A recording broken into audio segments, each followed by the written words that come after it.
introduce the, oh. Well, we got the recording partway through, so there you go. And the recording is starting now. I do want to go ahead and introduce a lot of the county staff that will be here, and they'll be, of course, introduced individually at the various agenda items. Obviously, myself, Patrice Horseman, your county supervisor, Jay Krisselman from Community Development Director, Melissa Shaw, Community Development, she's the planner, Andy Bertelson, Deputy County Manager, Morgan O'Connor, ADEQ Liaison, David Monahan, Environmental Quality, Jess McNeely, Community Development, Brett Axland, Chief Deputy from the Sheriff's Department, Rob Lynn, General Manager from Snowbowl. Thank you for being here, Rob. Jay Smith, Forest Restoration Director, Christopher Tressler, Director of Public Works, Cindy Soki, my District Director, Zach Schwartz, our IT expert, and Wes Dyson, Emergency Manager. And again, there are a lot of folks here from the county because we have a lot of items we want to discuss here with you tonight. So let's get started. Let's get going. Zach, why don't you explain briefly as each agenda item is finished, we will open it up to 5 minutes, comments, questions. And as I said, hopefully at the very end, also be able to open up to comments and questions. Can you just explain some of the rules of the road in terms of IT here? Sure. Thank you, Supervisor Horseman. I'm Zach Schwartz, and I'm the Senior Planner with the Community Development Department. And I'll just be doing some tech support. And hopefully, if anybody has any issues, that I'm able to resolve them for you. Just some housekeeping notes. I think Supervisor Horseman mentioned most of them. This meeting is scheduled from 5:30 to 7. We'd like you to please turn your cameras off and mute your microphones, and I can also do that for you if you're not sure how to do that. Until after each person has presented, you see here on the screen in front of you that we have a number of different topics that different experts will present to you on. And then afterward, there will be 5 minutes for comments. What you'll do to make a comment is at the bottom of your screen, there's a reactions icon. And if you click on that, there's one that says raise hand.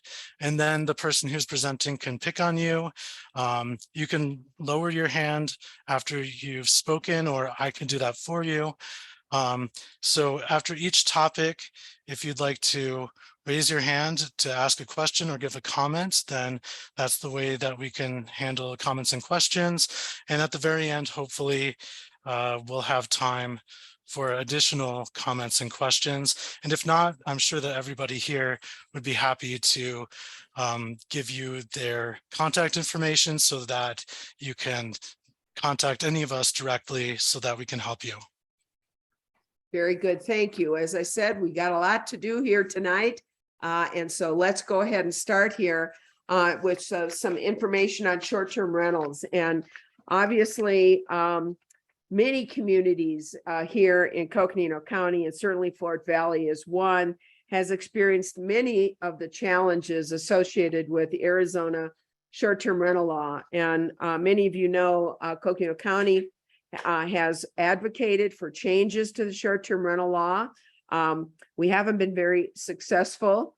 The law severely limits municipalities and their authority in regulating short-term rentals.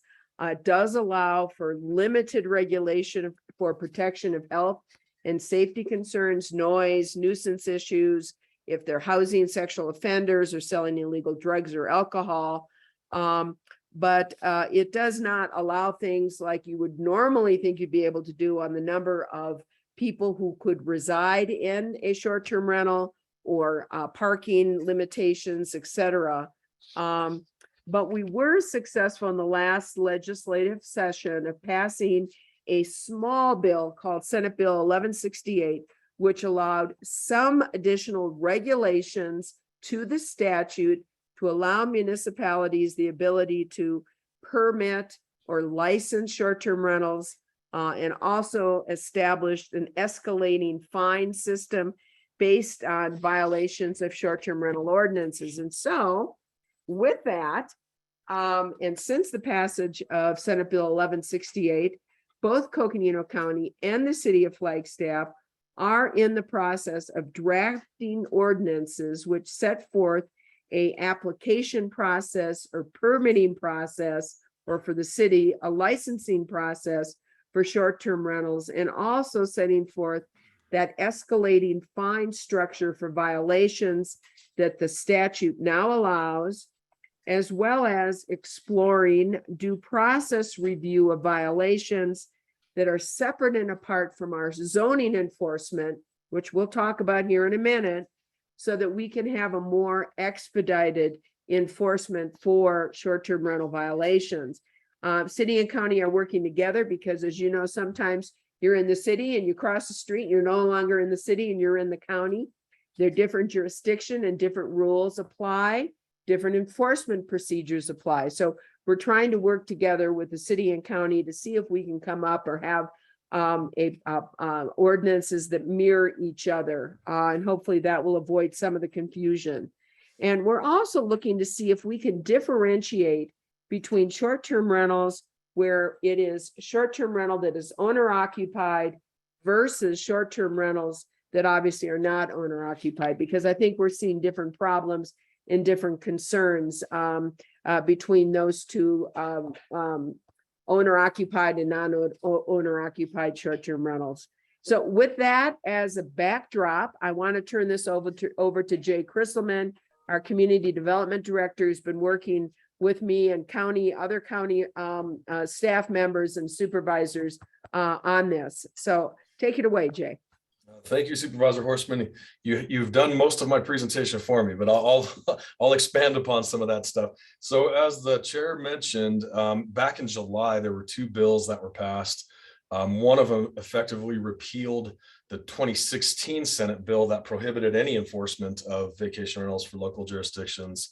And the other bill, which was Senate Bill 1168, was passed that allow for some level of enforcement of short-term rentals. Go ahead and advance the slide, Zach. Thanks. So here are the provisions. These next couple slides are the provisions in the legislature that they tell us what we can do. So it does allow for a local jurisdiction to require a permit or a license. We'll be calling it a permit. The city is going to be calling it a license just because we operate a little bit differently. It allows for the collection of up to $250 for that license or permit. Requires $500,000 liability insurance for the operator of the rental. And I do believe that most reputable Airbnb type websites already require that. This just codifies it. And it does require the short-term rental operator to notify the immediate neighbors that it is going to be used as a short-term rental. Go ahead, Zach. It does require providing an emergency point of contact to be notified during complaints or emergencies. And that person has to be local, by the way. That was specific in the provision. It can't be somebody in Phoenix.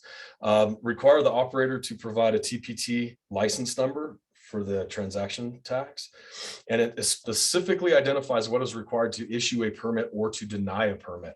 So this is an administrative permit. There's no public process or public hearing to issue these permits. If they check all the boxes that that I just listed, the permit is issued. So again, that's what we call an administrative permit.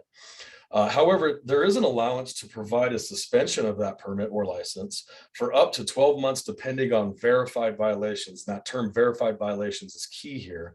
As the chair mentioned, there is a system of penalties that's ascending in nature. So it starts at, say 1,000, then it goes up to 3,500, so on and so forth, based on how frequent or how many verified violations are. So our attorneys and the city attorneys are working together to see what kind of flexibility the state legislature gave us with this ordinance. Right now, they're telling us that a verified violation is an adjudicated violation. So it's not a staff member going on site and saying, yep, I see a violation there. So we're looking into that. We're also looking into, like I said, what expansion of this legislation is the county and the city in this case allowed to do.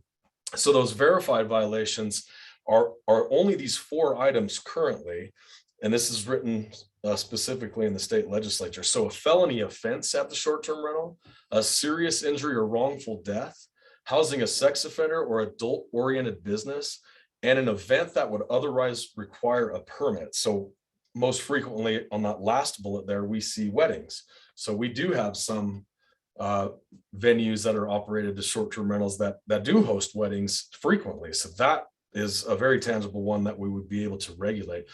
So again, I can't emphasize enough. Right now, these are the 4 items that we're focused on. Our attorneys are looking at the legislation to see if we can expand upon that. Is that, yep? Oh, go ahead. We've moved on. I went through those slides pretty quickly, but let's go ahead and give several minutes for Q&A. Yeah, absolutely. And thanks, Jay, and appreciate the overview. And as indicated, we're going to have a brief period of question and answer before we move on to our next one, which is code enforcement. And before we move on to code enforcement, so don't advance the slides anymore. Let's see if we have some questions. So raise your hand and we'll go ahead and take some questions.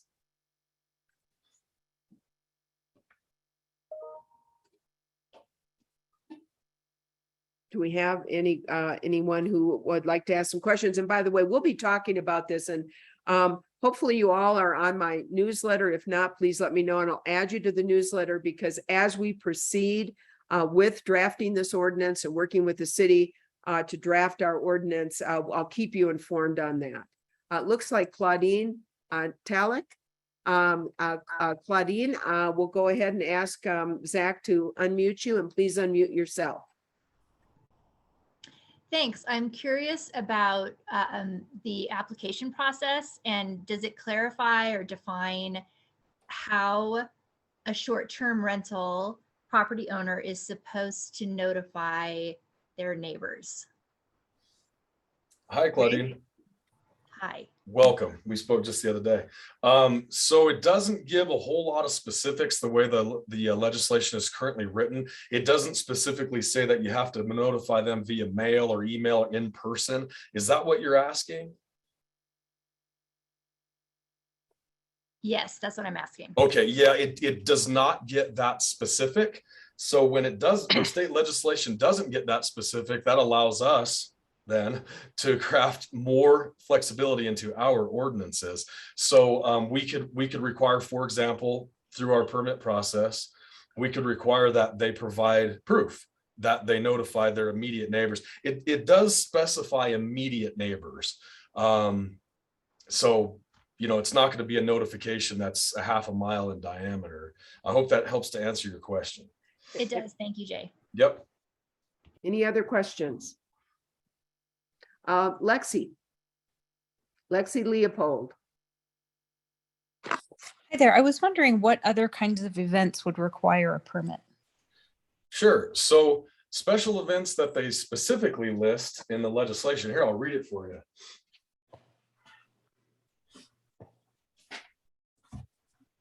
Special events that it specifically requires.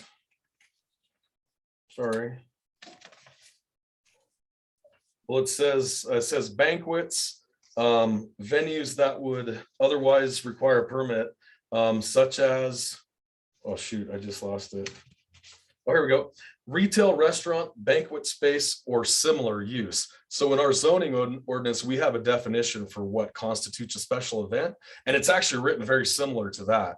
So we have some discretion there to say what's a special event. Largely, it's any commercial activity. And one of the things, and again, this is being born as we speak, being drafted as we speak, but you know, one of the concerns, and I know this has come up when I've talked to many of the neighbors, and that is the definitional section. We need to know what is a commercial enterprise, what is an event, what does require an event permit, and be more specific in our definitional sections as we go forward. I think that has been a problem with enforcement. Even the limited enforcement we have, and we hope to kind of help clarify that with a better definitional section. So any others? One more question and we'll proceed. Patrice, I'm sorry, this is Cindy Doska, so I don't seem to have a hand wave on mine. I've been looking everywhere, but I wanted to ask a question. I just can't Sure. find a hand at the bottom of Sure, my. please, Cynthia. Cindy, go ahead. I'm just wondering, have they defined what adult-oriented business will be? Cindy, good evening. That's a good question. Our zoning ordinance identifies what an adult-oriented business is, but we're looking at adopting this as a standalone document and not part of the zoning code, as the chair mentioned. So if the state statute has a definition of what adult-oriented business is, so we could refer to that. Will you be taking any, like ideas from people around to kind of look at those as well as how that might be defined and see if those would fall in anywhere? Yeah, Cindy, thank you. I think, yes, please email Okay. me, email Jay and, we're in the drafting stages right now. Obviously, we're confined by the law and limitations by the law. And I keep saying, let's push it up as much as we can, but we don't want to invite a lawsuit. But so yes, we would like to hear from you. So please. And there is a public hearing process required when any ordinance is adopted. So there'll be a public hearing as well, at least one. But get us your ideas before we even get to that point. We're drafting now. So Stephen, I'm going to real quickly, one more, and then we're going to move on.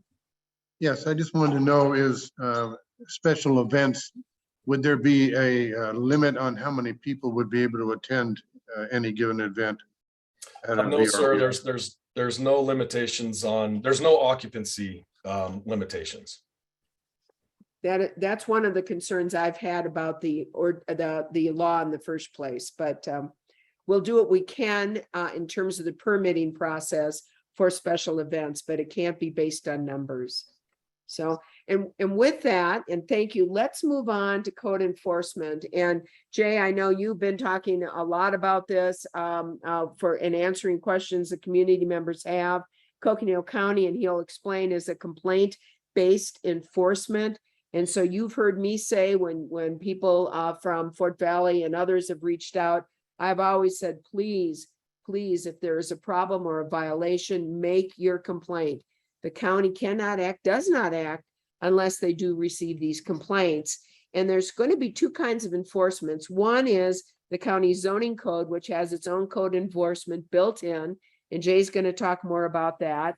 And then, of course, we do have Chief Deputy Brett Axland with us, who's going to talk a little bit about criminal violations, and those violations, for example, that have nuisance laws, disturbing the peace, the fire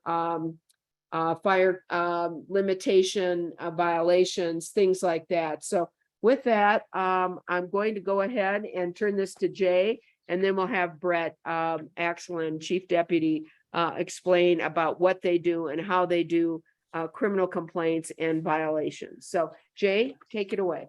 Thanks, appreciate it. Yeah, thank you, Chair. Go ahead, Zach, advance the slide. Okay, so Coconino County, is every other county, is a political subdivision of the state of Arizona. That's how our Arizona charter is set up. So I share that because state legislature and then into state statute, they tell counties how to do their job. So they tell us, this is what you can regulate, and here is how you can regulate it. Now, there are some bills that are more vague than others that are built in so that we can write more rule into there. Others are not. So that's just how our state works. But our enforcement code largely mirrors state law. The board actually approved a new code enforcement ordinance. I think it was about 5.5 years ago, because ours essentially was copied and pasted from state law. So what we did was we expanded upon it where we could, more for procedural understandings than anything else. So that's what I mean by it largely mirrors state law. We've just tried to make it more clear, not just for staff, but for somebody who might be in violation. Again, the chair mentioned that we are complaint-based. The department's been operating that way at the direction of the board for going on 25 years. Now I'm going to go through the process. This is an interesting process and you'll find it very cumbersome, which is why that very last bullet point is for voluntary compliance. So let's say that we're notified that a complaint exists. And again, this is all over the county. Clearly, this is not just Fort Valley. So we have complaints that happen in Greenhaven. You know, that's nearly a 3-hour drive. So when we get a complaint, staff will investigate, and if they deem yes, there is indeed a violation, they're addressed through a courtesy notice first. The reason that we send a courtesy notice first is twofold. One, oftentimes somebody doesn't even know they're in violation. You know, we're going to use the example of unscreened secondhand material. You know, because you have an allowance for 200 square feet of unscreened secondhand material. Let's say you got 400. That person might not even know they're in violation. So we send a courtesy notice. The second reason that we start with a courtesy notice is because very frequently that courtesy notice never gets anywhere. So it goes to a renter who doesn't know what to do with it, throws it in the trash, whatever. It goes to a PO box that doesn't get checked very frequently. And oftentimes, if it's an anti-government type person who's in violation, they throw them in the trash. So we start with a courtesy notice really just to try to maintain and establish contact. So let's say then that we do make contact, and the person acknowledges, oh yeah, I'm in violation. I didn't know that. Well, then we work with them. Well, we issue a notice of violation. That's a formal process. And then we work with them to establish a reasonable time frame to which they need to come into compliance. So let's say it's the unscreened secondhand material. They've got too much of it. They need to get rid of some of it, or they can erect a fence, one or the other. So then we say, okay, 30 days. We'll come back in 30 days and make sure your violation is rectified. If it is, case closed, everybody has a happy day. If it doesn't, or what's worse is if we have an obstinate person in violation who says, Jay, go pound sand. We're not fixing any of this. You know, we're that's our stuff. We're leaving it like it is. And this happens from time to time. So then we issue a final notice of violation with another compliance date. And if they still do not adhere to the compliance notice, then we schedule a hearing with our hearing officer. So the county has an appointed by the Board of Supervisors attorney here in town who is our hearing officer. We work with this gentleman to establish quarterly hearings, and that's to manage our workload and to manage his workload because he's a full-time attorney here in town. So if it still isn't resolved by the time it goes to hearing, then we have a semi quasi-judicial hearing between the hearing officer and the violator with staff giving a presentation. Now, our hearing officer, our process is slow and cumbersome, and unfortunately, Arizona has it set up that way. So what we do, we have to take the case to the hearing officer in a non-arbitrary and capricious manner. Our hearing officer has been very clear that he expects very consistent application of that code. So that's why we follow this process. Or he can kick it out and we have to start the process all over again. And that has happened one time. We don't want that to happen again. So at the hearing, the violator can hire their own attorney. They can represent themselves. It's up to them. Let's say that the hearing officer, this is all an abbreviated version for the sake of this evening, but let's say the hearing officer does indeed side with the county. Well, the next step is that those fees that fines that the hearing officer assesses, those then have to be processed through the prosecutor's office through the court. So this department has no ability to issue fines. Any fine associated with any ordinance has to go through the court system. But wait, there's more. So there's now an appeal period. So if the violator disagrees and they hire an attorney or whatever, now there's an appeal period to appeal the hearing officer's decision. So as you can see, it's a very slow, very cumbersome, and frankly, very expensive process, which is why we strive so hard for voluntary compliance. We only have 2 code enforcement officers for the entire county. It's the second largest county in the contiguous United States. I have a position open if anyone is interested in filling that role. We only have 1 currently filled. That said, are there any questions with regards to our code enforcement process before we proceed? Oops. And by the way, you can see that because of the more cumbersome nature of this enforcement process, much of it dictated by Arizona law, we want to remove the short-term rental process, enforcement process, and do hearing process in a much more expedited way.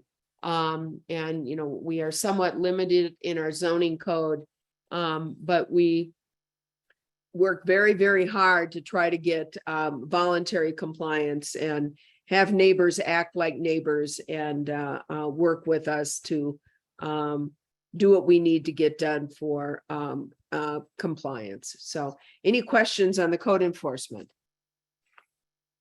And then we could have Brett talk a little bit too, Chair. I do want him to talk about the criminal and nuisance and disturbing the peace. So any questions on code enforcement? And seeing none, I'm going to go ahead and Brett, I'm going to, if we can have the chief deputy to please explain a little bit about complaints for more of a criminal nature or disturbing the peace or nuisance nature. Is Chief Deputy with us? Yes. Hi, Supervisor Horstman. Can you hear me? Yes, Brett, please. Great. Okay. Well, thank you very much. And thank you everyone for attending tonight's meeting. As far as the short-term rental laws go for in Coconino County, when we respond to a property, we're going to handle it as we always do in regards to criminal activity. So if there are instances of violation that fall under this specific code, what we're going to do then is collect that information and that at specified times forward that to Jay's Office of Community Development. And then it will be, whatever codes there are will be independently investigated. And then it'll go from there to the process that you just heard of. As far as some of those the violations that do fall under that are like Supervisor Horstman stated are those in the areas of the nuisance, the disturbing the peace calls, and some of the other ones that you saw, which were a felony committed on the property or instances like that. So we will again continue to do our criminal investigation independent of community development, but we will then again partner with them and feed them the information that they're going to need to go ahead and enforce the code as it needs to be. And Brett, can you talk a little bit about, noise ordinance when you have person on a 3-day holiday weekend who's using their property or utilizing a short-term rental on their property, and you've got a party with 30, 40 people going on and going into the wee hours of the morning. What's the process there? Surely, and really what we use is that reasonable standard. Excuse me. And that basically is quiet hours between the 10 p.m. and 6 a.m. Period. So if we receive a complaint that there's loud noises or people that are operating in too high a volume, we'll respond as we always do. Basically approach from down the road, see if we are getting an unreasonable amount of sound so that at those late hours or extremely early hours are disturbing people. What we'll do is contact those victims in a case, determine if it is in fact between those hours and if it's in fact unreasonable noise, and then contact the owners of the residents. Generally, we'll give a verbal warning first, notify them that if we do come back, we will be issuing citations, and then if we do have to come back a third time, then we will enforce it to the point up to the point of making a physical arrest. So that's kind of the standards we use for those nuisance type of noises and large gatherings. And Brad, how do you handle violations of fire restrictions? Fire restrictions generally, if the board follows the fire laws that come out through the state, we will certainly issue citations for those. We have really a zero tolerance for those after we've experienced so many fires. We have tried for years to try to get voluntary compliance on those fire restrictions, but unfortunately, all it takes is one mistake and we lose entire communities. I think as this community is very familiar with this past summer. So we do have a zero tolerance. We do issue citations in every case of a fire violation. Very good. Thank you.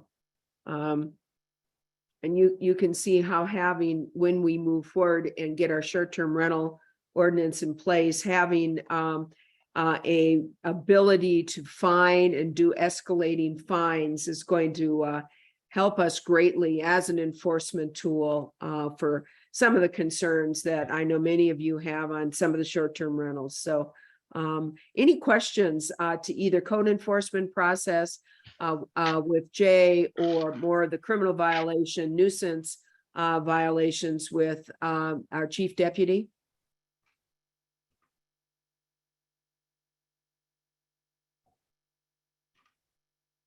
My name's Danny Wasson, and I had a question. So as far as if you're playing music during the afternoon and you've got a 3-acre parcel and you've got a group of people outside, it's 12 o'clock in the afternoon, you're playing volleyball, and the neighbor is constantly harassing and calling the police on a regular basis for noise and because you're playing music or your kids are riding the dirt bikes in the backyard just having a good time, is there any repercussions for anybody that just continually harasses people that are outside just enjoying the great weather?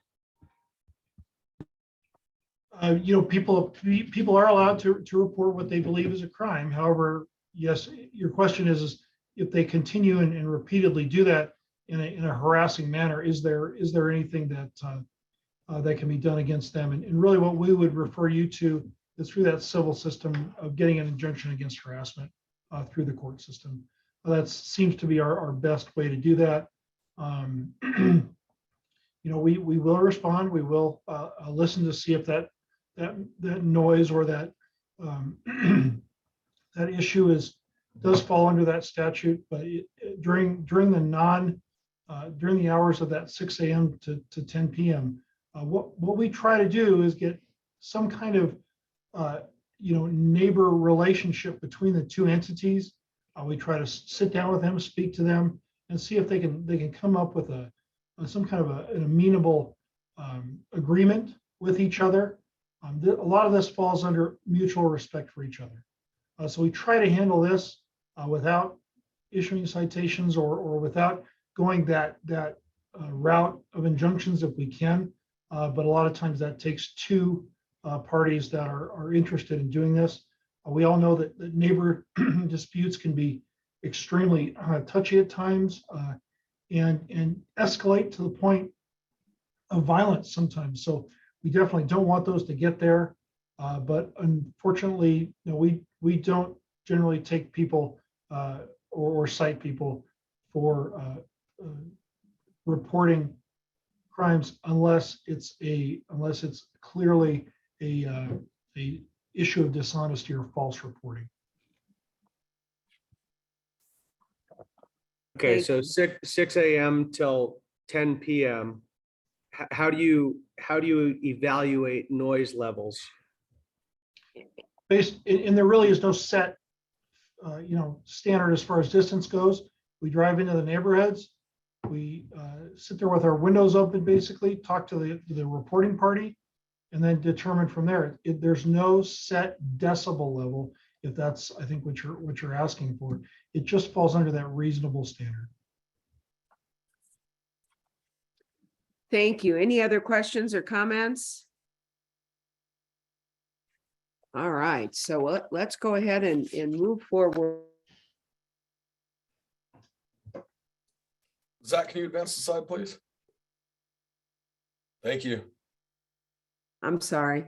I forgot to unmute. So the next item on the agenda is on the on-site wastewater permitting And this is something I know that's caused both confusion and concerns from residents. And the county, of course, is required to follow ADEQ requirements. And if these ADEQ requirements in fact are met, the county then issues a permit. And I want to make a comment here. This is not what we're going to talk about, but for a future meeting, I would like to go forward on this, is the county still does not have the ability to manage or even really look into rural groundwater management. I also know that that has been an ongoing issue, both in Fort Valley and other, quite frankly, across Coconino County. And it's an issue that we on the Board of Supervisors have been working on rural groundwater management, and we will continue to work on that. But it is something that we need to get past at the state legislature. And so far, we have not been successful in doing that. But what we do know and do have some input on is the permitting process for ADEQ and wastewater systems management. So David Monahan and Morgan O'Connor, I think you're going to take this away. And so I'm going to turn this over. I see David up. So David, I'm going to turn this over to you to do a brief overview on permitting process and what ADEQ looks for. So thank you. Thank you, Chairman Horstman. Next slide. Basically, I have a graphic of a wastewater system in generic terms that I wanted to present to you.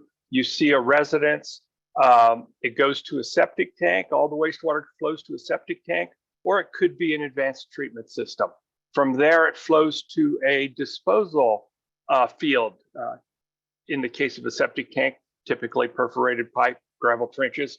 And then there's filtration in the existing soil. And that's the important part that I need you to recognize in an on-site wastewater system, that additional filtration is occurring. Then you have eventually groundwater. Next slide, please. For a conventional septic tank and leach field, 4 feet of soil is required to finish filtering the effluent so that it can then effectively be released into the environment.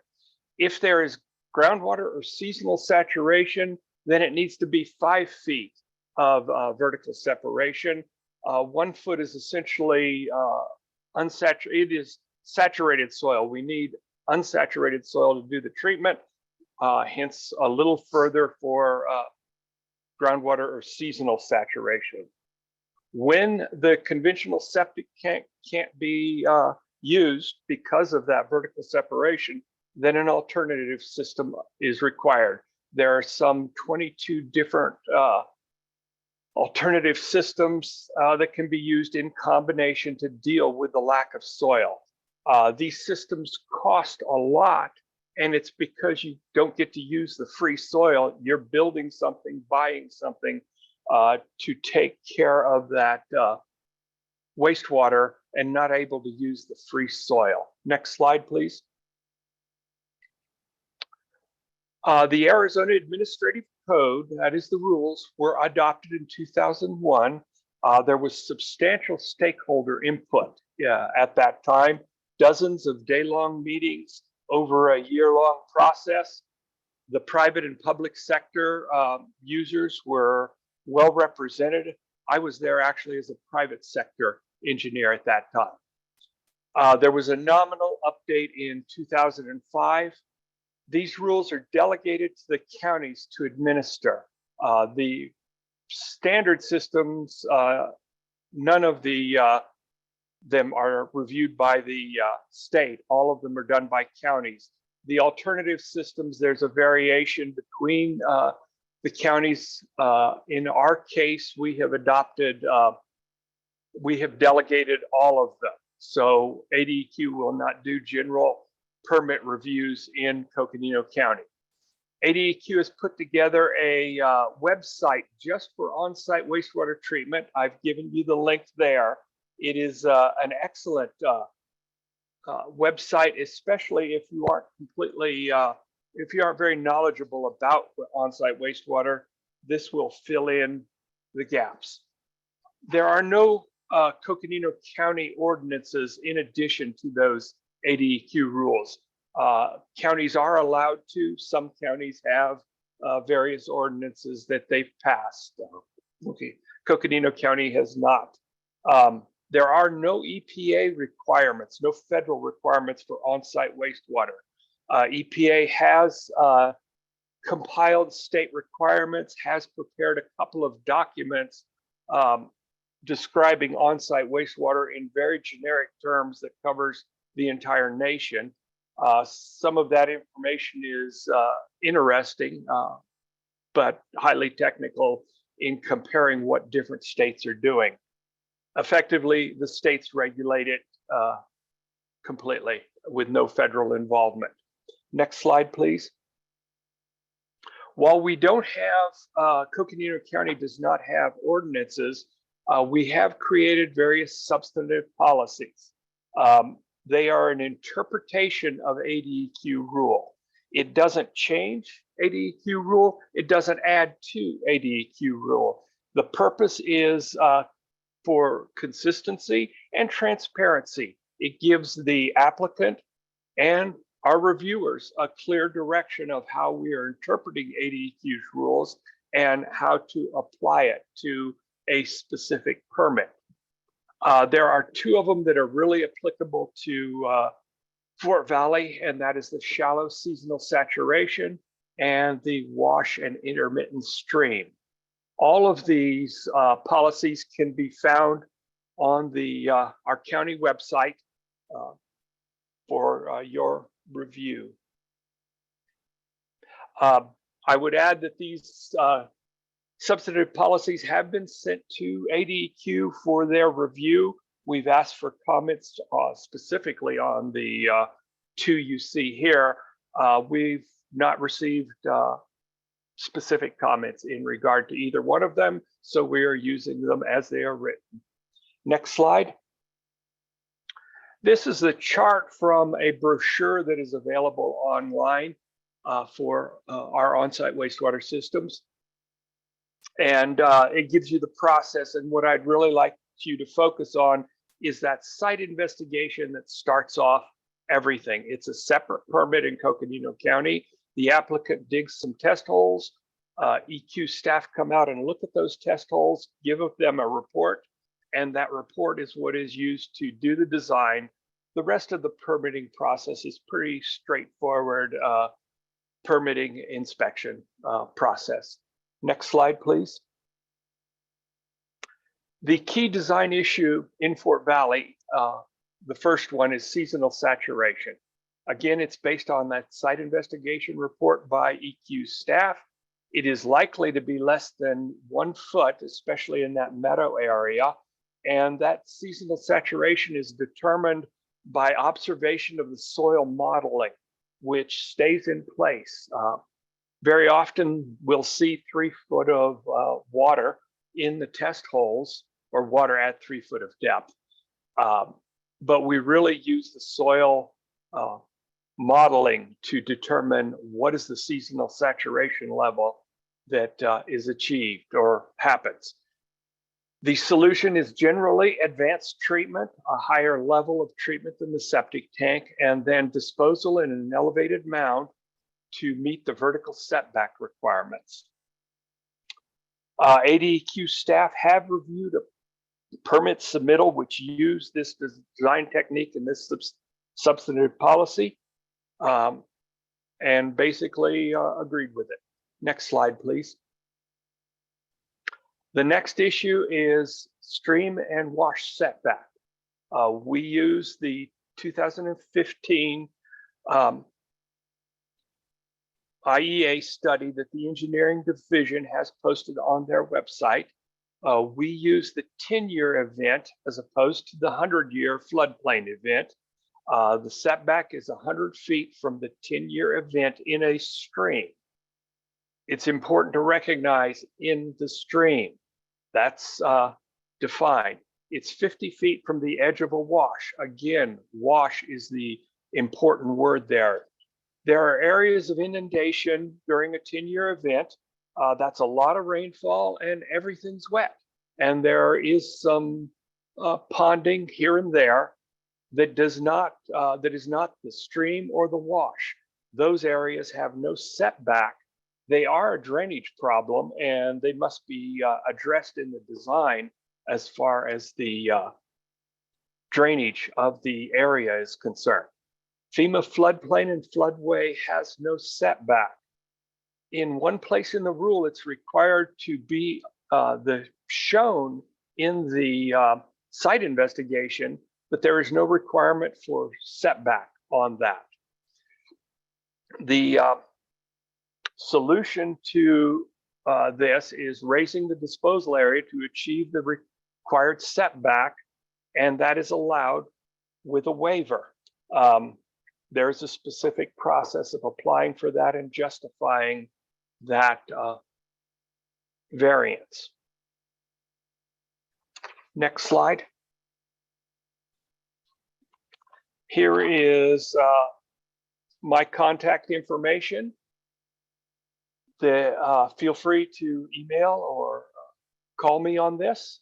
Be glad to answer your questions. Next slide, please. Morgan, if you have some comments you'd like to interject here.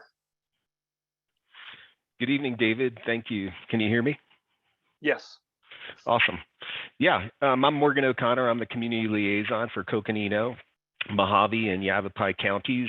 We also have tonight here Raymond Morgan. He is one of our groundwater engineers from ADQ. Raymond, can you say hello? Greetings, I'm here.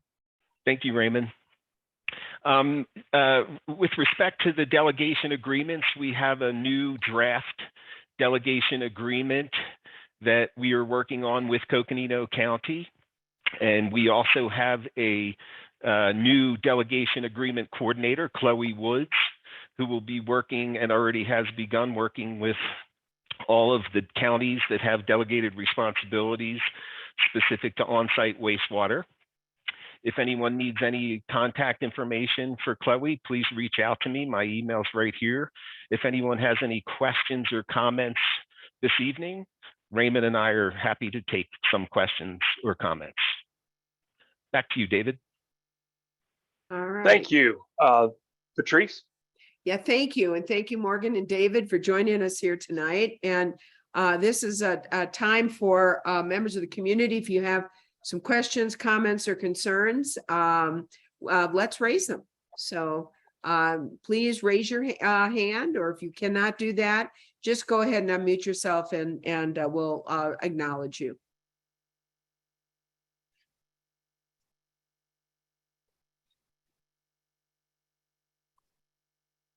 And since the screen is up, I can't really see there are any hands raised, and I don't know if you have an opportunity to see that, Zach. I do, Supervisor Horstman. There, I don't see anybody, but raising their hand. It looks like a Kathy Perkins has unmuted. All right. Yes. Yes. Can you hear me? Yes, Kathy. Yeah. Thanks for joining us. Thank you. So when you're talking about all this ponding and flooding, you're talking about it in relation to wastewater, not just general drainage, correct? Correct, yes. Okay, thank you. Thank you. Any other comments? Questions? All right, well, David and Morgan, they've given contact information and are available. If anybody does have questions or concerns, they are very available for a phone call or, just concerns that you might have. So thank you again, David and Morgan, for being with us this evening. And with that, we're going to move along because, as I said, this is a fact-filled evening. So the next is the Fort Valley sign. And oh, wait, no, it's not. I lied. It is the Engineering Construction Manual Revisions, the EDCM. And this is a manual that provides additions to our zoning ordinance. And some of you may recall some concerns we had earlier where there was an instance of fencing, dirt berms, if you will, around properties, which quite frankly were not set forth in our zoning ordinance. And it is areas of concern that have been raised and have been addressed in our engineering, design, and construction manual revisions. And I'm going to ask Christopher Tressler, our Public Works Director, to explain a little bit about the changes we've made, the board has made to the engineering, design, and construction manual, and how it relates to our zoning ordinance. So Christopher, are you with us this evening? Yeah, can you hear me okay? We can, and I'm going to turn it over to you. Thank you for being with us. All right, thanks Supervisor Horstman. So as was stated, I'm Christopher Tressler, and I serve as the county engineer, also as the Public Works Director. I want to give a little history of the engineering, design, and construction manual. Also point out that the engineering, design, and construction manual, of its counterpart is the drainage manual, which is probably equally as important and probably a little more controversial at times. But I came to the county in about 2018, and the engineering, design, and construction manual hadn't been updated in a lot of years, more than 10 years. And so we undertook an effort to bring the manual to current standards, implement best management practices, and identify the needs and wants of the community as they relate to engineering standards and what's appropriate. And so we can go to the next slide. We looked at a lot of areas, and they relate to things such as roads that are going to be turned over to the county to maintain, and private roads. Some of the things that we're concerned about is access for emergency vehicles. So we create, in a sense, their minimum standards. And this engineering, design, and construction manual is full of standards that promote safety for the public, and responsible and reasonable development. Some of the more recent changes in 2021 related to pavement cuts. And one of the large assets the county has, if you can picture that our road network is considered an asset, our road infrastructure is the paved roads. And when utility companies or connections underneath the roads need to happen, utility companies come in and cut county roads. And historically, there hasn't been any sort of remedy for the county to be reimbursed for the loss of service life that happens when a road is cut. And so we wanted to update it as it relates to road cuts, also traffic impact analysis. As our communities grow, as we see more traffic, as the state of the science increases, we wanted to realize better analysis and require better analysis.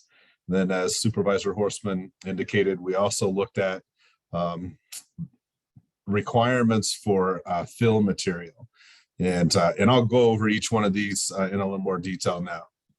So let's, Zach, if we could go to the next slide, please.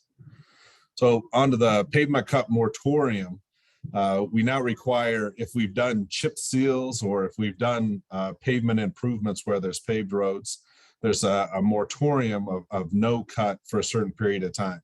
And if it's an emergency, or if there's no other way that a utility company or a developer can build or connect to the utility in the area, they now will have to pay a fine or a fee to be able to cut the road during those times when there's a moratorium in place.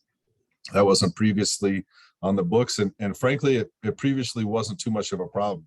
But as we've seen more development and we need to pinch our pennies in a way, we've needed to realize a longer service life of our county roads with the same revenue that we collect each year. And so this was important for us to realize that service life. Let's go to the next slide. With our traffic impact assessments and traffic impact statements, we want people to have to stop at a stop sign or a stoplight the least amount of time as possible. And that's what this revision relates to. And it also requires development to mitigate traffic impacts when the level of service is adversely impacted. So if a development comes in and they're going to increase the number of trips to a certain area, they're expected, and some of the improvements may have to be offsite improvements as well, but they're expected to help mitigate those traffic impacts. There's definitely, when you're in your car and you're at a stop sign, it might feel like longer and longer than it may actually be, and we really aim to have people at that stop sign the least amount of time. You may be aware that the city of Flagstaff, just the council, just advised their staff to, in a sense, allow a decrease in service level and increase the level of service for pedestrian traffic. It's a similar type of scenario. There's competing interests on all our roads and all our areas throughout the county. And we have to weigh those competing interests and identify what the community wants, what's reasonable, and what promotes safe traffic, safe traversing of our landscape. So let's go to the next slide. Now, this one I think should hit really close to home for most of you here.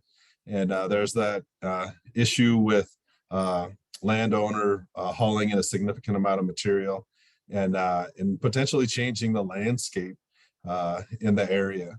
And we worked with our county attorney's office and realized that we really don't have the ability, at the time, we didn't have the ability to regulate somebody that wanted to come in and create berms of potentially excessive height. And so we worked with the community, and we worked with the Board of Supervisors and the engineering community as well to develop the strategy that you see on the screen here. And so now the Engineering, Design, and Construction Manual requires approval from the county engineer for fills and berms exceeding 8 feet in height. And that if it's within setback limits, meaning setback limits are typically at the edge of the property, no fill can be greater than 4 feet in height within those setbacks. And so we've implemented these measures within the Engineering, Design, and Construction Manual to help address this issue that was going on. Now, these are just 3 examples, kind of major revisions to the Engineering, Design, and Construction Manual since 2021, or they took place in 2021. The Engineering, Design, and Construction Manual and the Drainage Manual are available on the Community Development website. They're publicly available. Anybody can download them, and we're available to answer questions and help people interpret them. I think at this time, I think that's my last slide. And Supervisor Horstman, we want to open it up for some questions. Thanks, Christopher, and thanks for the update. Members of the community, any questions, concerns, comments that you'd like to make? We have Christopher with us this evening. And again, you do have the raised hand, or if you cannot find it at the bottom of the screen, feel free just to unmute yourself. All right. You did such a great job, Christopher. And again, members of the public, if Fort Valley residents, if any of you have any concerns, questions that come up afterwards, feel free to reach out to us. And, we really do want to hear from you and want to help where we can. So please reach out to us if something comes up as you think about it in the middle of the night, can't sleep. Feel free to give us, send us an email. So the next, and I was excited about this, so I jumped ahead, and this is on the Fort Valley monument side. And I'm going to give you a little bit of history and background on this. This was something that I just thought was going to be so easy. We were going to accomplish this right away. Little did I know that was not going to be the case. A while back, there was a community initiated drive to place a Fort Valley sign, welcome to Fort Valley, entering Fort Valley, a sign along 180. And of course, since 180 is a state highway, and there's the land around there is ADOT land. The community member, in fact, was working and reached out to ADOT to see what they needed to do to get this sign along 180. Initially, a resident requested my assistance and the county's assistance because ADOT was requesting that the county provide a letter in support of this sign, as well as a promise by the county to maintain the sign. And after some discussion back and forth and with our public works, we gave them that assurance and we gave them that letter of support. Unfortunately, the individual that had been working at ADOT with a community member was no longer there. When they received my letter of support, they basically said, this isn't going to do it.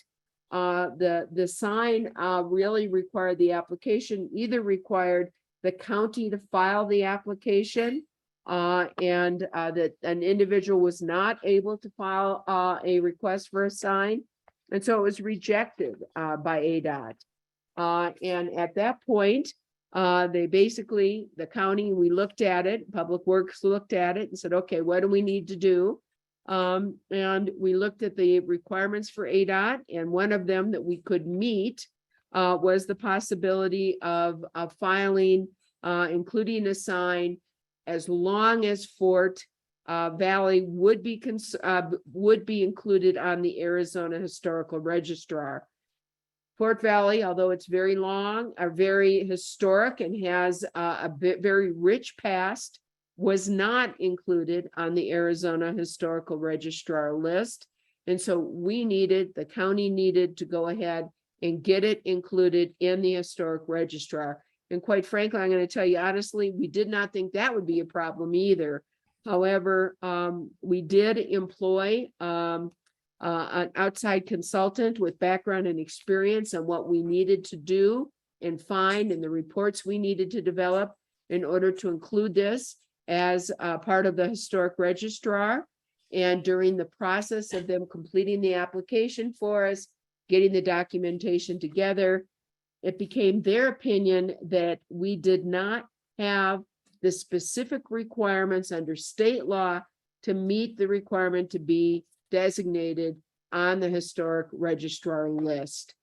So it was like, after months and months and months in an attempt to get this done, we were now at another dead end to try to get ADOT to accept a sign. And so quite frankly, we decided to pivot. And I have to say that Jay Krisselman and those from Public Works and Rob Lind, and I think JR is on with us tonight, met with Snowbowl because they in fact have private property along 180, and we kind of pivoted to see if we could get a private property owner to allow us to put a sign up welcoming folks to Fort Valley and put a Fort Valley sign on private property. And quite frankly, forget about the ADOT push, the ADOT application process. And with that, we have good news for you. It's not often I get to say that, but we do have some good news for you. And Jay, I'm going to ask you to take it away and explain what we've done. I kind of gave the history, explain where we are and where we're going to try to get this sign for Fort Valley accomplished. That's a perfect segue, Supervisor Horstman. Thanks for sharing the history. Zach, if you could advance the slide, please. Well, during one of these meetings that Supervisor Horstman was discussing, we're looking at the parcel viewer, and it's pretty clear how close at that location where that red square is, how close to the ADOT right-of-way this commercially zoned parcel for Snowbowl gets. So, we have a great relationship with our partners at Snowbowl. And with that, I'm just going to turn it right over to Rob or JR, and then I can close with some comments if that's okay. Thanks, Jay. Got it, Rob. I appreciate you introducing me, and I apologize if there's background noise. My wife is hosting a book club tonight, so in the next room. So anyway, we were really pleased and privileged to be approached to do this. It was not as complicated as what Supervisor Horstman has gone through. And with the sign, all it really took was a beer from Jay. And, the simple answer was yes, of course, we want to be good neighbors to the Fort Valley residents. And of course, we'll consider this and look into it. So from our perspective, it's a green light. We want to pursue this. We'll have to work on an easement with the county so that the county can access, or Fort Valley or whoever can access the sign to work on the sign and construct the sign. And then we would want to be part of the review process too in the design of the sign, and just kind of probably more than likely it's a rubber stamp, as long as it's not a bright fluorescent sign or anything, we'll be okay with it. But really quite an easy process on our side. And we look forward to working with the community and our neighbors at Fort Valley and making this happen. So it's really a privilege to be asked to be a part of this. And thank you, Rob, and JR, I know was on. Thank you so much. We really appreciate your good neighbor attitude and your willingness to take a really shouldn't have been a complex problem to try to put a sign up, but it certainly turned into that. And thank you so much for giving us an option and opportunity to get this done utilizing private property. So thanks so much. And Jay, can you tell, the folks from Fort Valley and those that are on with us, what the next step is and what we're going to do? Yes, and Rob, thank you again for that. We really appreciate it. JR, you too. So I've already contacted the county surveyor, Arlene Butler. We're going to be scheduling a site visit soon, and Rob, I'll let you know when that's going to be, to try to get a legal description put together of where exactly we'd like to see it. And there's also a design review overlay in the Fort Valley area plan. So there are some limitations as to what the sign looked like. Rob, I can assure you it won't be any fluorescent colors at all. We did this, we did a similar process in Munns Park, where the county was the applicant for a monument sign in Munns Park. It's very nice looking. It's about 20 square feet. But this was an easier process because it was in county right of way. So we were able to do that. So considering it's a wayfinding sign, there are not many restrictions with what it could be. And then I've also contacted our county attorney, who is going to be helping us create the indemnification clause for Snowball, because let's say somebody runs into the sign, Snowball can't be responsible for that. So legal description, an agreement with Snowball, indemnification, those are the next steps. All right. Thank you. And so what are we looking at to get that sign installed? Do you think we can have this done here in the not too distant future, Jay? I think it'll be probably after our winter snowfall, but yeah, we can certainly start the process of getting all those items. I've already reached out to all the players, and they're aware that this is coming. And we can get some signs made up, some options on some signs, and we'll get that out, of course, to the Fort Valley neighborhood to get some input on that as well. So this is great. It's exciting. As I said, I never thought it was going to be so involved. So thank you, Rob and JR, for helping to make this happen. Steve Randall. Yeah, this is great news, and it is nice to actually have some good news for a change. My question goes to, first of all, the Snowball sign that's the newer one down there on the intersection with Snowball Road and 180 is a beautiful sign. Obviously, I don't think our sign is going to be quite as large as that one. But my question is more about the design of the sign and who's going to do that, and then who's paying for it, and what do we do about upkeep on it? Thank you. Yes, Jay. Yeah, thank you, Mr. Reynolds. So the county's paying for all of this. we will have to contract with a sign company. We may propose something similar to what was approved in Munns Park, just for consistency, in case there needs to be, or excuse me, in case there is a desire for there to be other communities that want a wayfinding sign. So we'll take, the county's paying for all of that, and the county's going to contract with a sign company to put some proposals together. And we'll be working with our Public Works Department with that effort as well. Is there a picture of the Munns Park sign somewhere on the county's website, or some way that we could get a view of that sign? You know, I don't think that there is, Mr. Randall. Not that I'm aware of anyway. I'm sure we have a picture of it somewhere in our archives. I'm certain of that. And Stephen, what I'll do is I will get a picture of that, and I will put it in my newsletter that I believe goes out to the Fort Valley residents. I have the emails of, and make sure that Cindy, I'll get it to you as well, Cindy Daskasil, so that we can make sure this information gets out. And then I would like to hear back from you. And this may be a situation we could have a follow-up community meeting here by Zoom, and get some input and further discussion on the sign. So as we go forward, it's Great. been a long time in the making. We'll try to get this done and get this past the finish line. So yes, we'll follow up on this. No, thank you very much. Thank you.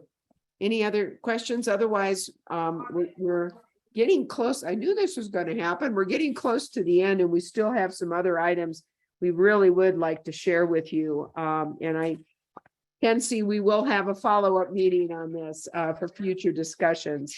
And Melissa Shaw is with us to talk a little bit about the comprehensive plan and the Fort Valley area plan. And Melissa, I'm going to ask you to just to do the highlights.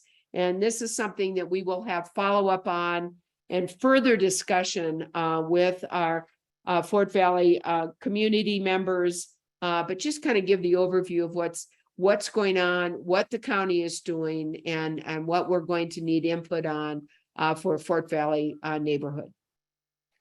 Good evening, Chair Horstman and Fort Valley neighborhood. This is actually Jess McNeely with Community Yes, it Development is, Department. Jess. Good to see you. Jess. So I apologize. I hate to disappoint you, Chair Horstman, but Melissa was unable to join us this evening. So I'm going to quickly, I see the time, and I'm going to quickly go through the presentation that Melissa prepared and talk to you real quick about the county's long-range planning efforts. Zach, if you could go to the next slide. Thank you. So the county has a comprehensive plan, as we're required to have by state statute. We're pretty proud of it. It won an Arizona APA award in 2016. It really is a roadmap for the county's future. It's a 20-year plan. It has goals and policies. Really, the meat of the plan is goals and policies that guide land use decisions to direct growth, responsible growth within the county. So these are the land use decisions that are made at the Planning and Zoning Commission hearings and the Board of Supervisor hearings. So our comprehensive plan was last updated in 2015. We are required by state statute to update this plan every 10 years.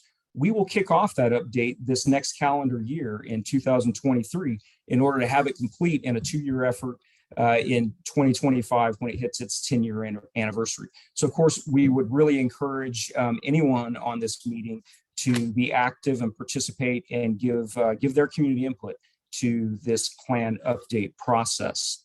And we have some contact information, a website at the end of our presentation that people can use to get involved. If you could go to the next slide, Zach.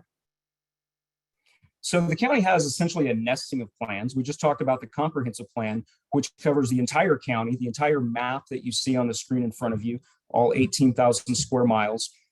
We also participate in the Flagstaff Regional Plan, and you can see the small box around the city of Flagstaff. It actually makes a perfect square. It's the Flagstaff Metropolitan Area Planning Organization, the Transportation Planning Organization's boundaries, and it also serves as the boundaries of the Flagstaff Regional Plan. That regional plan is currently being updated. That effort is being led by the city of Flagstaff, but the county is supporting that effort and very active in the effort to update the Flagstaff Regional Plan. Again, we would encourage everyone's participation in that planning effort as well. The next meeting for the Flagstaff Regional Plan update for community input will be on November 14th, and it is in your neighborhood at the Fort Valley Lodge, exactly the property we were talking about a few minutes ago for the sign location. Zach, if you could go to the next slide, please. So further in our nesting of plans for the county, there's the county comprehensive plan covering the entire county, the Flagstaff regional plan covering the region surrounding the city of Flagstaff. We also have 9 area plans, and one of the area plans covers your area. And we have them listed here. The Doney Park Timberline Fernwood area plan is currently being updated. That will be complete really within a couple of months here. So that'll be updated as of 22. The Belmont area plan was last updated in 2019. Your area plan, the Fort Valley area plan, was updated in 2011. So it's just over 10 years old now. Further down the list, Kachina Village, Parks, Valley, Red Lake, Mountain Air, Oak Creek Canyon, all the way down. The oldest one we have is the Oak Creek Canyon area plan, which is from '89. So you can see of the 9 area plans, we have the goal of updating them every 10 years. Some of them are quite old, and we really have to prioritize updating those area plans. You could go to the next slide, Zach. This map shows where those area plans exist in relation to the Flagstaff regional plan. And you can see that your area plan, it's actually titled the Fort Valley Highway 180 corridor plan, falls mostly within the Flagstaff regional plan boundary. So you see how all of these plans kind of overlay and work with each other, and we try to keep those policies consistent within all of these plans. If you could go to the next slide. This is the cover of your area plan, again, updated in 2011, has some great graphics in it, and it's available online. We encourage you to take a look at it sometime. You can easily find it through our website. This is a matrix of the area plan prioritization recently presented to the Board of Supervisors. It lists 3 columns: high priority, medium priority, low priority. The prioritization was based on age and level of activity, how much permitting we see in any given area. You can see that your area plan, the Fort Valley area plan, falls within the high priority area. If you could go to the last slide, Zach. So I'm happy to take any questions, and here we have our website that you can go to for the comprehensive plan update. Melissa Shaw is our long range planner. You can contact her anytime. You can contact me anytime, and we'd be happy to help get you involved or answer any questions you have on our long range planning efforts. With that, any questions, Chair Horseman? Thank you so much. And we'll take one question if there is a question. And believe me, this is something that there will be a lot of further discussion on as we start moving forward. And the other is this, you know, both the comprehensive plan as well as the area plans, the Board of Supervisors, we do take a look at these. These are our Bible as we move forward and decide zoning issues and development issues that come before the board. So they certainly are not only legally required, but they are extremely beneficial for us and for all of us as a community as we move forward and decide what we want to be moving forward 5 years, 10 years, 20 years. So thank you so much, Jess. Really appreciate it. Any quick question, or we're gonna move on. Let's go ahead and move on here. And I know we've got Sorry, Patrice. oh, sure. I'm sorry. I was Sure. having trouble getting it clicked. I still can't find the hand. Okay. Can you repeat the date? What was the date for that community plan they were doing at the Fort Valley Lodge? That is November 14th. Do you have a time? I don't, most of these have been at 5:30 or 6 in the afternoon. If you email myself or Melissa, we will get you the information for the meeting time. If you Googled Flagstaff Regional Plan Update, you would see, you would find all the information that would include schedules. There have been several. We just had one last week, I believe, in Doney Park. So there's a regular schedule of these community input meetings. And let us know too, Jess and Cindy Soki, my district director, so we can also not only be there, but get the word out as well. Absolutely. We could probably, it would probably be great to have the date for that meeting at your website, Chair Horseman. And we'll be definitely put it on there. So thank you. Thank you. All right, thank you. All right, then let's move ahead a little bit on forest restoration and flood control district. We're going to keep this pretty short. We have this and also snow play in 180. Also not long items, but I think important items. And as many of you know, Coconino County has really worked very hard to prioritize forest restoration. When we had two huge fires here this last summer, and then the post-wildfire flooding that has occurred, it really shows so important to all of us that we do commit to forest restoration and to preserving, doing what we can to limit these wildfires, which are devastating our communities. If the pipeline fire had continued to go west instead of east, which is eventually did, we would have had a horrible situation, not only in Fort Valley, but really in a large part of Flagstaff, through Coconino, through Cheshire, through, quite frankly, downtown Flagstaff and into NAU. And one way that we can help prevent, help to at least limit these devastating wildfires is through forest restoration. And we are prioritizing that with the Forest Service. We are trying to have them understand the importance of prioritizing the upper Rio and the west side of the San Francisco peaks and do some of that steep slope forest restoration work or thinning work that needs to get done. And Jay, I'm going to have you, give a brief overview of this, of where we are, why we are there, and why we think this is so important. So thanks, Jay. Sure. Thank you, Chair Horseman. Appreciate the invitation to speak tonight. And really what we're doing is when the board identified wildfires and post-wildfire flooding as the #1 safety threat to our communities, it really set us forward in this forest restoration initiative. And we identified Bill Williams Mountain as the #1 priority 4 years ago.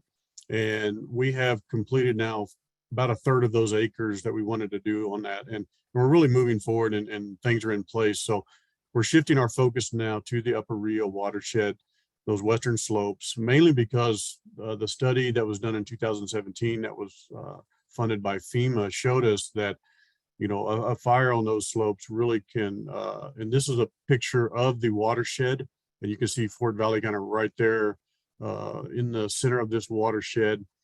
And what we saw was that, a fire that would start in that Fort Valley area and move upward into the peaks, the devastating effects of the post-wildfire flooding through Fort Valley all the way into Flagstaff was just tremendous. And so, we recognize that forest restoration really is the best way to reduce the risk of wildfire and that stand replacement catastrophic wildfire. And so what we've done is we are now going into a deeper study where we've contracted with J.E. Fuller Hydrology and Geomorphology to do a couple things, really look at what we can do or where we can see the highest probability for fires. And then we look at the severity of the fires post-treatment or pre-treatment and post-treatment. So we want to see a couple things like where's the fires going to be at, the highest probability, so that we can focus our efforts in those areas. And then how do we protect those steep slopes and especially that wilderness area? And so that is the main reason. If you want to go, we can go to the next slide. So in that early study, and this is kind of hard to see on this screen, but what you see in that light blue all the way to purple is the depth of water that's coming off the mountain pre-fire on a 10-year event. And a 10-year event is basically looking at the intensity of fire that could happen. And it gives you like a 10% chance of happening any given year. But don't think that if we have a 10-year event in 1 year that it can't happen again that next year. It could.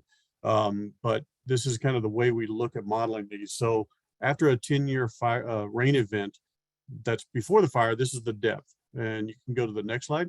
And this is a post-fire with no treatments, 10-year depth. So you can see that all that purple that showed up and that blue spread out. And that is now the extent of what kind of flooding we would see post-fire with no treatment. So what we're really focusing on now is determining where do we need to treat. We're working closely with the Forest Service, with the National Forest Foundation, Arizona Department of Forestry and Fire Management, Nature Conservancy. We're bringing in as many partners as we can. Arizona Snow Bowl. We're just looking at all partners that we can do, because treating these acres is not cheap. It is very expensive, but the board of directors of the Flood Control District, which is our county board of supervisors, they elected this last year to raise our flood control district tax rate so that we can focus dollars on forest restoration in this area. So that's what we're doing. We're really working hard to identify those acres, get those acres ready to go and to treat. And as you can see behind me, those are helicopter logging that we're doing in Bill Williams. We hope to see that happening in Upper Rio and using other ways as well to treat acres quickly and reduce that risk from those wildfires. And then one thing I wanted to also include tonight was I spoke with Matt McGrath, who's the district ranger for the Peaks Ranger District, or the Flagstaff Ranger District now, sorry. Tells you how long I've been here. The U.S. Forest Service will be announcing a new closure metric for next fire season. They're really looking into this. They're going to start getting the word out this winter and talking to the different residents, but they're looking at that area, what we call Chimney Springs, that's just past the fire department as you're coming out towards Fort Valley. That area where you see a lot of camping. They're looking at where the pipeline fire actually started. They're looking at incorporating a new way of closing that area sooner. Not a full closure, but when we go to stage 2 fire restrictions, which is that no burning, which this area has a no burning anyways, but they're going to start closing it to vehicle traffic, allowing still people to hike or bike or horseback ride, but they are going to close it to vehicle traffic. So more to come on that, but I did want to get that out there. Matt McGrath wanted me to mention that tonight. They just started building that metric. So I wanted to let people know that they are cognitive of, you know, when they close the forest, it's not easy for people, but it's also a way to protect it. And that's what they're looking to do. So thank you, Patrice, and I'll entertain any questions that they have. Thanks, Jay. Any comments, questions, concerns?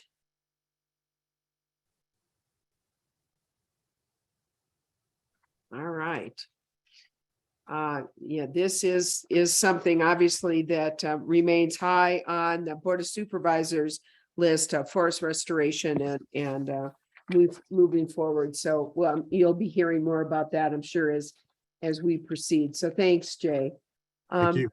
And last but certainly not least, as we know, winter's coming, and with winter, we know we are going to have increased visitors from down south who enjoy coming up here and enjoying our winter wonderland. And as you know, 180 experiences more than its share of challenges for our long 3-day winter weekends or weekends when after a large snow event. And we have been working very diligently with our partners to do what we can to divert traffic off of the 180 corridor and into other areas. And one of the areas that we did is we opened up the Fort Tuthill Snowplay, and that has been a tremendous success. In fact, it's been such a success that it is often closed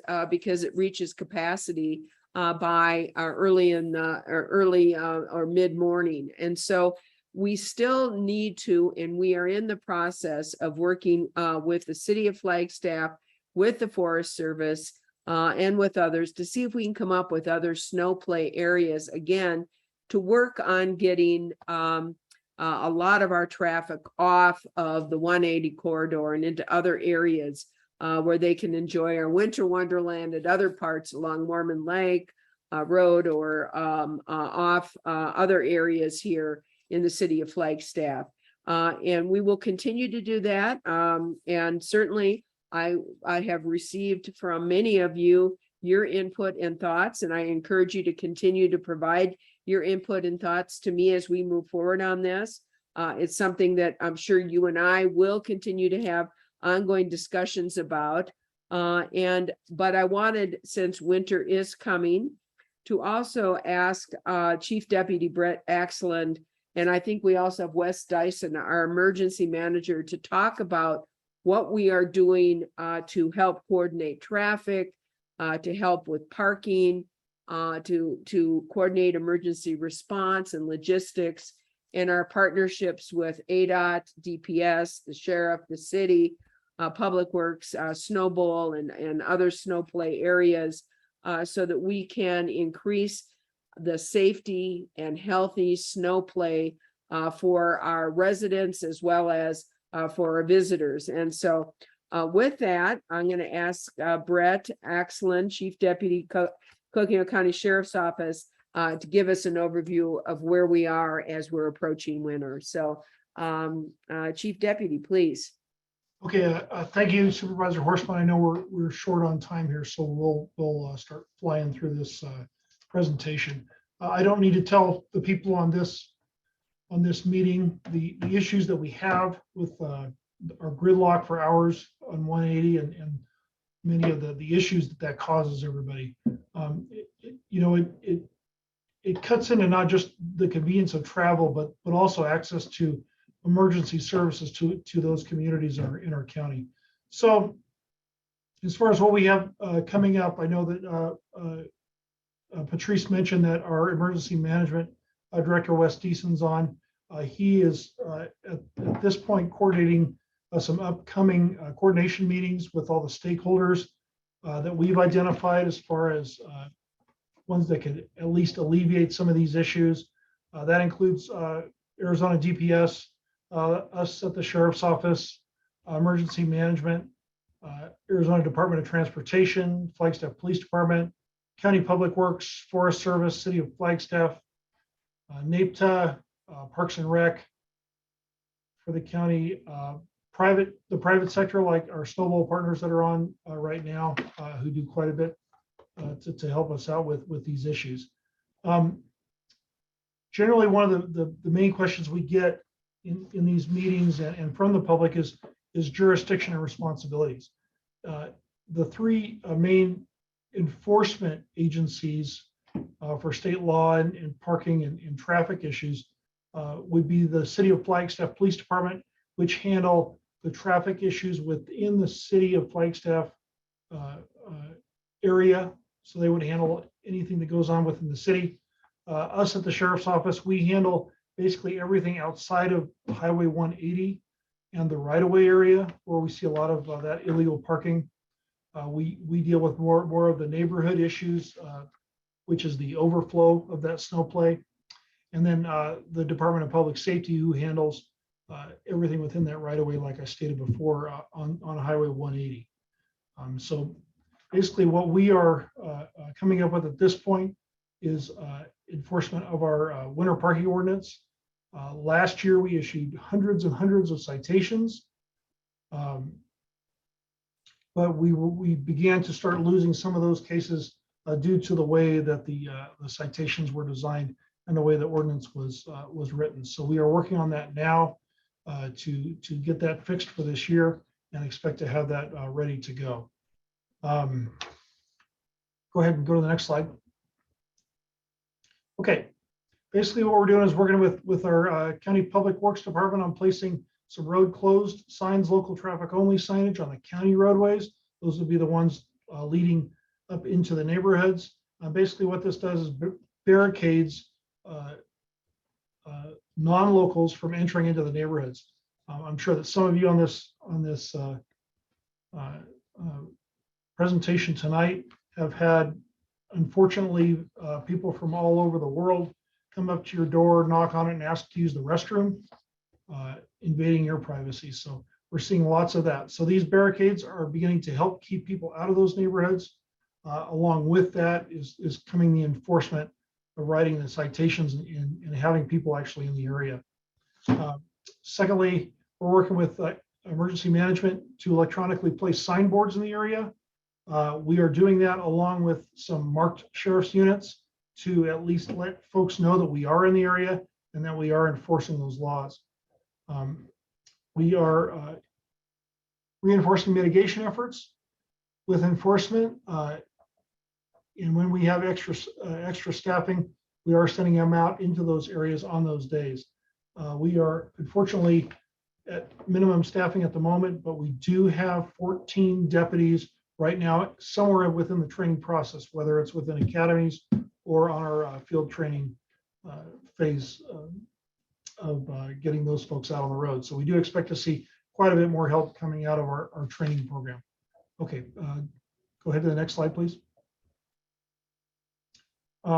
We talked a little bit about working on the county ordinance and developing a ordinance that's going to be very enforceable with our courts and those partners.